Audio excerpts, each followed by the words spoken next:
အခုတလောစိတ်ထဲမှာပုံဆွဲခြင်းစိတ်လေးပေါ်နေတယ်အဲ့ဒါကဘာလဲဆိုတော့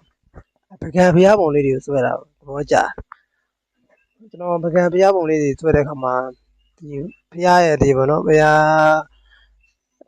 ဖျားပုံအပြင်နောက်တာဒီတစ်ပင်လေးတွေပေါ့ပကံဖျားပုံလေးတွေကိုကြည့်လိုက်မှဆိုလို့ရှိရင်တစ်ပင်လေးတွေကလည်းတော်တော်လှတယ်